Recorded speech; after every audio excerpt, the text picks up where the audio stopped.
Banco do Brasil, de Bradesco, que vem, acho que em toadas distintas, a gente passa por bomba. Banco do Brasil. Banco do Brasil. O que você espera aí desse segundo trimestre, depois de um primeiro tri desastroso, eu diria, né? Acho que vai piorar.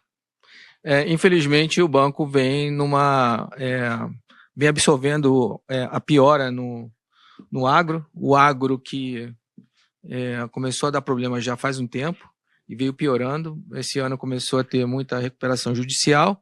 Empresas que estavam muito alavancadas na plantação de soja e milho no Centro-Oeste. Não são empresas pequenas, são empresas grandes, segundo o próprio Banco do Brasil, e algumas delas entrando em RJ. Né? O preço de soja e milho caiu bastante, e isso impacta a receita dessas empresas que provavelmente se alavancaram no ciclo, né? Porque estavam indo muito bem, vários anos de muito crescimento de safra e preço, né? O preço também favoreceu esses plantadores, e não estão conseguindo pagar as dívidas agora, e isso implica em calotes, inadimplência subindo e a necessidade de provisionamento pelo Banco do Brasil. Tá? Fora isso, o Banco do Brasil também deve estar passando por uma piora, que a gente já vem falando, quem acompanha a gente, vários podcasts, na inadimplência, na piora do ciclo de inadimplência, pessoa jurídica, pessoa física. Com a Selic subindo, isso tem implicações correlacionadas à inflação, inflação também subindo, né? E o Selic, para fazer frente a essa inflação que sobe, esses dois fatores fazem com que a inadimplência provavelmente da pessoa jurídica e a pessoa física subam, né? E segundo as nossas análises, né, isso demora geralmente 9 meses desde que você começa a subir a Selic. E isso seria por agora, né? Inclusive já passou. Setembro foi o mês que o BC começou a aumentar a Selic, então em tese seria agora no meio do ano. Né? A gente já vê uma piora razoável ali muito por conta do agro, mas o agro não faz parte desse ciclo, quer dizer, em tese tem um pouco de correlação com a Selic, porque as empresas se alavancam com a Selic, mas foi muito mais causado pelas safras, né, no Centro-Oeste. Então a gente vê essa piora, e fora isso tem a 4966. O que é? É uma nova regra que muda bastante o provisionamento de crédito, né, em corrida, provisão em corrida, que você olha o passado e vê quanto que atrasou tal para fazer todo o provisionamento, para estimada, né, para prospectiva. Você tem que provisionar mais olhando o ciclo. Então isso também atrapalha um pouco, a gente vai explicar aqui ao longo do podcast, mas isso tem uma aceleração no provisionamento de alguns casos. Sim. E aí a gente sai de um primeiro trimestre de 2025, onde o Banco do Brasil apresentou uma queda de quase 20%, né? Acho que foi até maior do que 20% de queda de lucro ano contra ano. E nesse segundo trimestre a expectativa é de uma queda ainda maior. 47% seria nossas previsões. Aqui a gente está com 5,1 bilhões de reais de lucro, um ROI que cai para 10,9%. Uma base comparativa muito forte, né? Quase 20%. Mais de 20%, né, de ROE no ano passado. Então a gente vem de uma queda de rentabilidade, uma queda de lucro, e isso impacta os múltiplos, tá? Os múltiplos não estão caros não, mesmo ajustando para as nossas estimativas novas, tá barato. Ainda mais se olhar para frente e você conseguir ver uma recuperação que eu acredito que seja mais pontual do que estrutural, no caso do agro. O ano que vem está bem barato, mas não pegaria a faca caindo, né, nesse momento, porque nas nossas projeções o terceiro tri vai ser fraco também, então você vai ter 2 tris muito fracos, para então ter uma melhora que vai se reportar só em quarto tri, né? O terceiro tri só é reportado ao final do ano. Possivelmente uma melhora no quarto tri, que também não vai ser uma melhora completa na nossa visão, ele não vai voltar um ROI de 20% de repente, tá? Tem um processo todo, ainda mais que a inadimplência de PJ e PF vão estar subindo e fazendo um pico lá no final do ano, né, segundo as nossas estimativas. Então tem todo um processo aí que o Banco do Brasil, que assim, parte disso tudo foi fatalidade, mas parte disso tudo poderia ser prevista também, eu acho, pela empresa aí em relação a 4966, né? Sim. Que a mudança já era esperada há bastante tempo. O Itaú, inclusive, já provisionava com perda esperada. O Itaú já vinha reportando tudo como perda esperada, né? Acho que era o banco mais preparado para essa virada, e realmente foi, porque é o único banco que vai rodar com ROI de 20%, acima de 20%, aliás, esse trimestre. E aí eu quero até te fazer uma pergunta, porque outro dia sentou um convidado aqui no podcast, a gente falou um pouco sobre expectativa do resultado do Banco do Brasil, em especial para 25, e quanto disso já estava no preço, porque a gente vê as ações caindo quase 40% no ano, e a gente está falando de uma queda aí de lucro projetada próximo a isso, né? A gente teve 7 bi mais ou menos no primeiro tri, 5 bi mais ou menos no segundo tri, a gente está falando de 12 bi. Né? Deixa eu ser mais específico. Considerando essa nova estimativa de lucro que vocês fizeram, isso implica numa determinada rentabilidade. Sim. Qual seria o price to book justo, ou seja, para ficar mais fácil, qual seria o preço que a ação poderia buscar que precificaria esse cenário pior, essa rentabilidade pior? Por quê? Porque se fala muito da faca caindo, a faca está caindo, mas por essa lógica, qual seria mais ou menos até onde ela poderia cair? Por que eu falo isso? Vendo os seus relatórios de outras pessoas no Twitter, muita gente está falando que poderia chegar aos 17, baseado nessa lógica da pergunta que eu acabei de fazer. Eu queria saber se esse número faz sentido ou não. Em tese, você está com uma rentabilidade a uma vez book, quer dizer, uma rentabilidade igual ao seu custo de capital, implicaria em você se negociar a uma vez patrimonial, né? Uma vez book. No caso do Banco do Brasil, é um pouco abaixo disso, porque... custo de capital mais alto. Enfim... Tem um estatal, né? Tem um desconto que você tem estatal. Todo um desconto que a gente... que o mercado, não só a gente, é o mercado que impõe nele por conta disso. Então, e com isso faz com que o seu custo de capital seja maior também, nesse sentido. Então, sempre a gente coloca um pouquinho a mais em relação ao BB. Tá? Mudança de management, 4 anos, né? Você vê que tem toda uma mudança ali, que o banco vem se blindando, mas que, enfim, a gente viu ciclos aí que teve ingerência política em 2010, enfim, acredito eu que tenha tido. O bom para todos não foi bom para o Banco do Brasil, foi bom para os outros, enfim, que gerou também um ROI bem abaixo do mercado. O mercado rodava aí as pares com um ROI de 20 e ele chegou a abaixo de 10% de retorno do seu patrimônio. Então, assim, tem que ter um desconto dado o histórico recente. Você está falando de 2010, não é tão longe assim, né? Se você pegar um case de longo prazo, você está falando que a empresa teve algumas... eu não vou dizer ingerência, mas teve algumas iniciativas que vieram depois a se concretizar como maléficas em relação ao ROI do banco.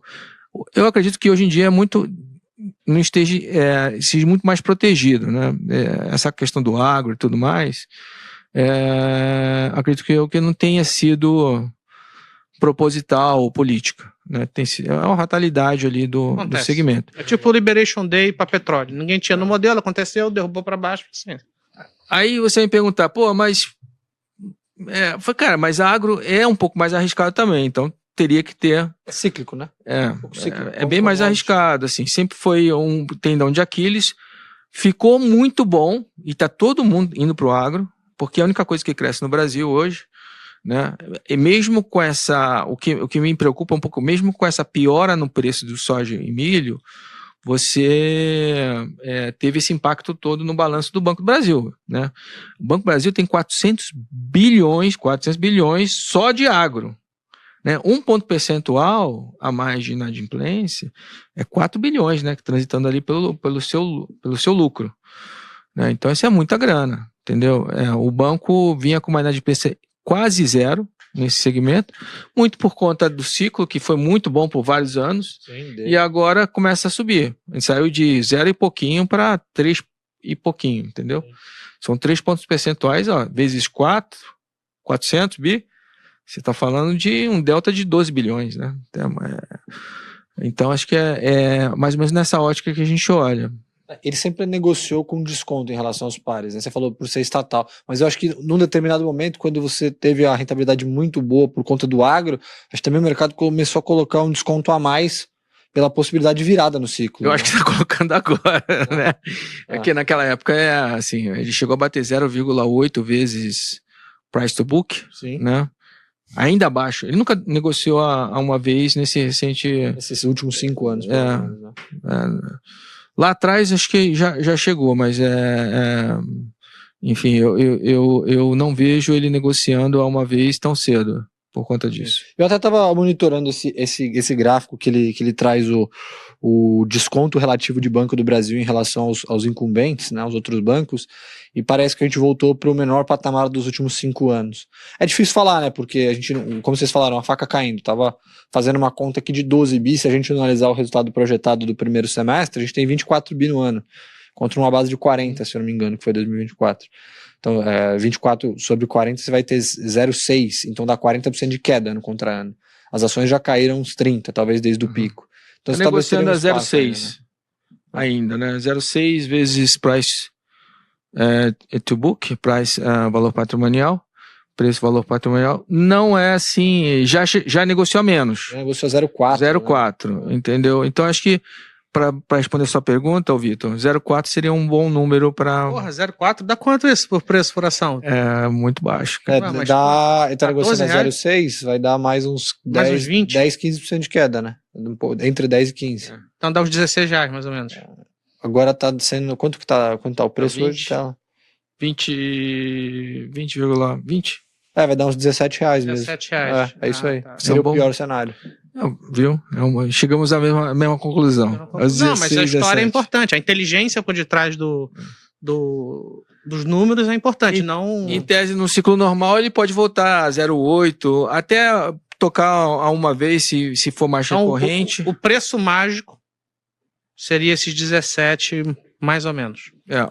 É o meio no-brainer, assim, né?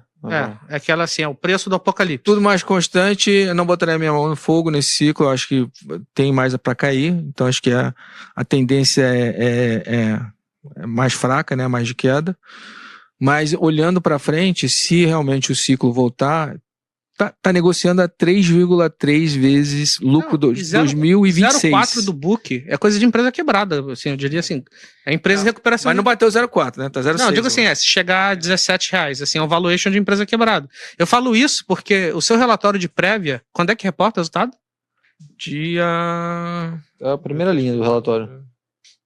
É o relatório mais importante da semana. Não interessa o que a gente vai publicar. É 30. Não interessa o que a gente vai publicar. Passou ali. É o relatório mais importante da semana. Onde? Tá por aí, mas eu vi que é dia 30. Dia 30. Eu vi rapidamente o número 30 de julho. Não, é o relatório mais importante da semana. Não é essa semana não, cara. Não, hoje é dia o quê? 28? É 30 de julho essa semana. Não é 30 de julho. Então não é 30. Tá, enfim, vocês entenderam aí o que eu quero dizer. A gente bota ali. É o relatório mais importante da Genial Analisa. É isso aí. Essa semana. E aí, começou a semana. A semana acabou de começar, mas... Não, mas eu acho que... Já começa a segunda-feira com pequenas vitórias. Em relação às outras, tem vale importante sendo reportado agora, mas acho que em termos de... questionamentos, eu acho que é mais importante que vale, mais importante sim. Bradesco que reporta também. Onde vão estar todas as atenções do... E aí não reporta essa semana, não. E aí tem outro banco também que o mercado está bastante de olho, que é Bradesco. Sim, que reporta quarta-feira. Que é uma figura um pouco diferente, né? Essa eu me lembro, quarta-feira à noite. Quarta-feira à noite. Que vem talvez numa toada que é oposta do Banco do Brasil, né? Vem de resultados ruins, começou a apresentar uma melhora no primeiro tri... Falando um pouquinho de Bradesco, fazendo um catch-up para trás do que aconteceu, o Bradesco foi muito agressivo em 2021, né? E ainda com os custos altos, enfim, com muita agência, né?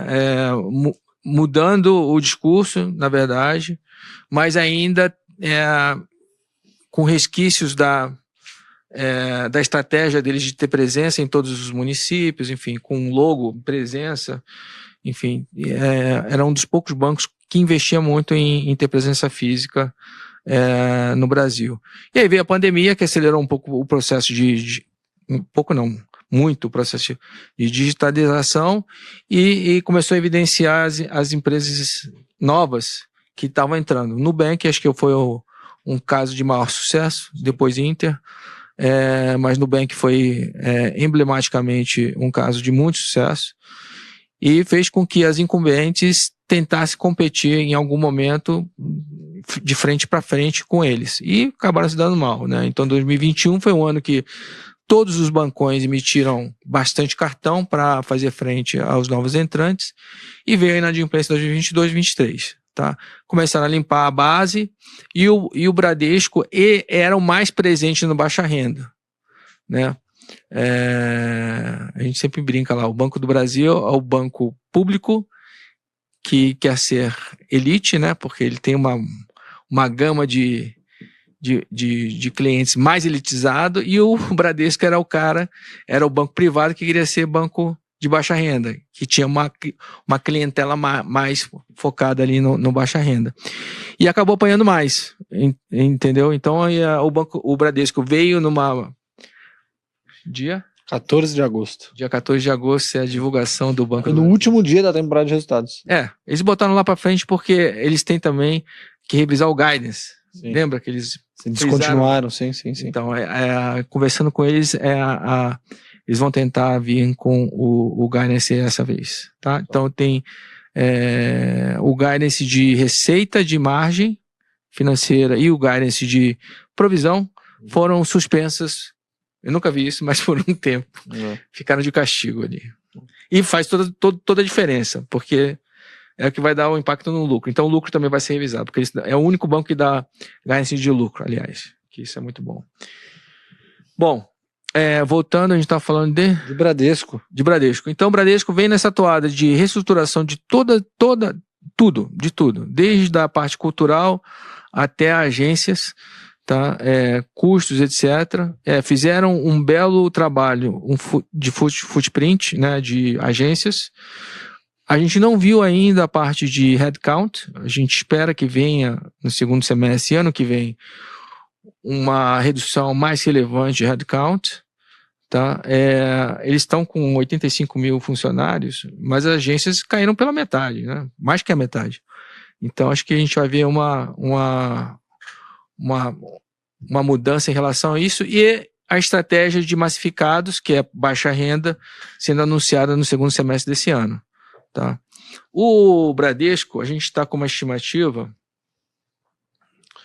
de 6,1 bilhões de reais de lucro, né, acima do BB, tá? E um ROI também acima do BB de 14,3%. Tá? Então o ROI vem melhorando, tri ano a ano.